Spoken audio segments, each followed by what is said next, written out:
स्वागत हास्य सम्राट या कार्यक्रमामध्ये हसून हसून पुरेवाट झालेली आहे.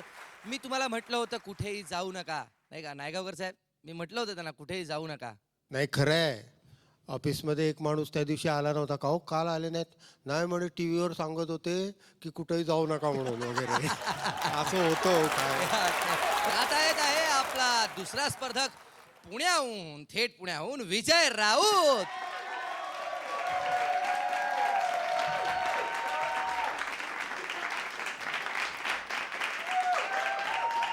गप्पाना ए बाबा हो गप्पाना, जेवढे पैसे भेटतात तेवढंच वाजवा की.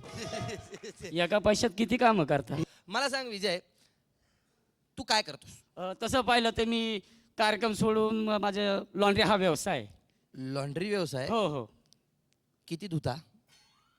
हा, किती धुता? जेवढं पाणी असेल तेवढंच धुवून काढतो.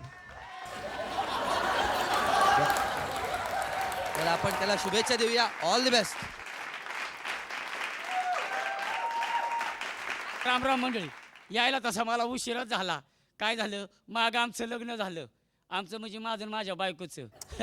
आता लग्न झालं तुम्हाला कळवणार होतो, पण घरी गडबड असल्यामुळं कळवता नाही आलं. सासूरवाडीची लय गडबड हो. सासू माझी लय सिरियस होती. सासरा थंड हवेच्या ठिकाणी होता.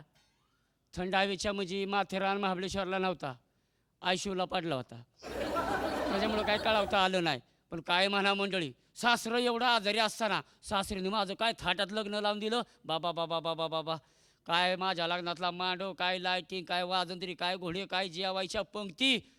तुम्हाला सांगतो लेखा हो, सासरीने मला लग्नात बसाय आणलेला घोडा, काय घोडा होता, जागचा उठला नाही. जेव्हा पोराने पाठी मागणं फटाकडे वाजवले तेव्हा जेव्हा काय घोडा उधळला, घोडा मांडवात आणि मी बँडवाल्यांच्या घोळक्यात. वराडी मंडळीने उत्साला मांडवात नेऊन ठेवला. आता मांडवात ठेवला, लग्न बिग्न उराकला, अक्षता पाडल्या. आता म्हणलं बायकोला घेऊन टरगमध्ये बसावं, पण कशाचं काय, माझ्या सासरोडीतल्या 4 आया बाया झाल्या ना माझ्या भोवती गोळा.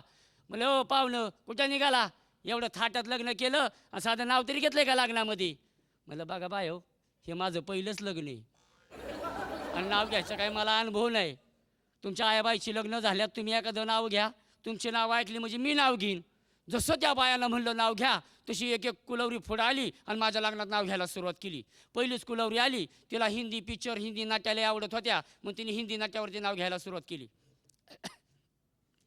प्रीती झिंटा हसते तेव्हा तिच्या गालाला पडतात सुंदर खळ्या. अहो प्रीती झिंटा हसते तेव्हा तिच्या गालाला पडतात सुंदर खळ्या, आणि आमच्या मकरंदरावाचे दात म्हणजे मोडक्या दरवाजाच्या फळ्या. तशी दुसरी सुवासीन आली, तिने नाव घ्यायला सुरुवात केली. पाटच्या पारी कोंबड कुकती. अहो पाटच्या पारी कोंबड कुकती, आणि आमच्या विलासरावाला बघून रात्रीची कुत्री भुकती. नावाचे उकाणे जसे चालू होते, माझ्या लग्नाच्या मांडवामध्ये एक आजीबाई कोपऱ्यात बसल्या होत्या.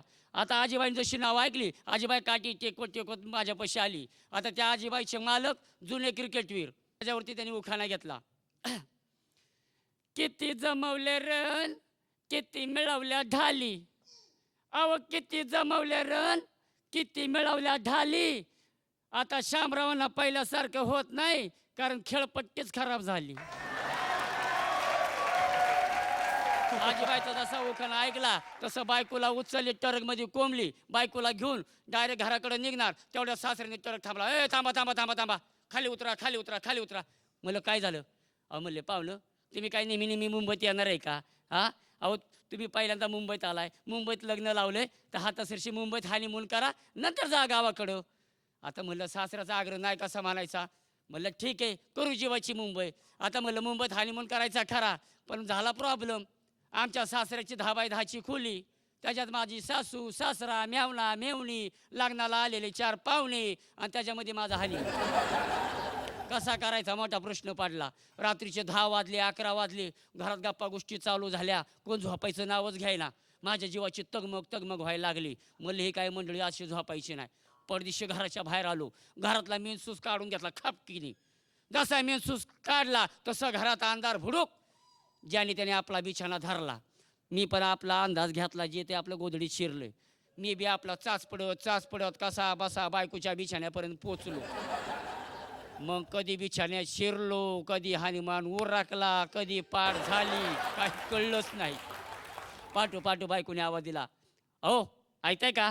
म्हणलं काय? खालच्या चौकात अनेक दुधाची पिशवी घेऊन या. म्हणलं पहिल्या दिवशी पहिल्या बायकोचं पहिलं काम नाही कसं म्हणायचं. परदिशी उठलो, चाचपडत अंधारातच कपडे वगैरे घातले, पैसे घेतले आणि दुधाची पिशवी आणाय जेना उतरून खाली जायला लागलो. तर सकाळचा पेपरवाला पोरगं माड चढून वर येत होतं. त्यांनी माझ्याकडे पाहिलं, मला म्हणले, काय साहेब झाला वाटतं हनीमून? आईला म्हणलं एवढंसं बियनं नाही, माझ्या हनीमूनचं याला काय पडलं? जाऊ दे म्हणलं, कुठं पोरासोरच्या नादाला लागताय. दुर्लक्ष केलं आणि चौकातनं खाली जायला लागलो. जसं चौकातनं जायला लागलो तर चौकामध्ये 4 बाया नळावरती पाणी भरत होत्या. त्यातल्या एका म्हातारीचं लक्ष माझ्याकडे गेलं. मला म्हणायला लागली, काय पाहुणा झाला वाटतं हनीमून? आईला म्हणलं पिकलं पान कधी गळून पडेल हिचा नियम नाही. आता माझा हनीमून उरकायला लागली. जाऊ दे म्हणलं, म्हातारबाई काही लक्ष देता. सरळ दूध केंद्रावर गेलो, त्या मावशीला पैसे दिले, दुधाची पिशवी घेतली आणि घराकडे यायला निघालो. तेवढ्याच दूध केंद्रावाल्या मावशीली खिडकीच्या बाहेर तोंड काढलंच, काय साहेब झाला वाटतं हनीमून? मग मात्र माझं टाळकंच खवाळलं. घरी आलो, बायकोच्या अंगावर दुधाची पिशवी फेकली. म्हणलं काय ग तुझा माहेर? जे ते उठते मला मग त्या हनीमून जोरात झाला का? हनीमून जोरात झाला का? मला सांग म्हणलं, जागा वेगळा आपण लग्न केलं का जागा वेगळा आपण हनीमून केलाय? जो तो मला काय विचारतो हनीमून जोरात झालाय का? तुझी बायको खवळली ना माझ्यावर. अहो म्हणले, तुम्हाला काय अक्कल, काय डोक्याचा भाग? म्हणलं काय झालं म्हणून काय तोंडवर करून विचारताय? दूध आणाय तुम्ही कसे गेलात? म्हणलं कसं गेलोय? अहो जाताना तुम्ही वरती तुमचा शर्ट घातलाय पण खाली माझा परकर घालून गेलाय.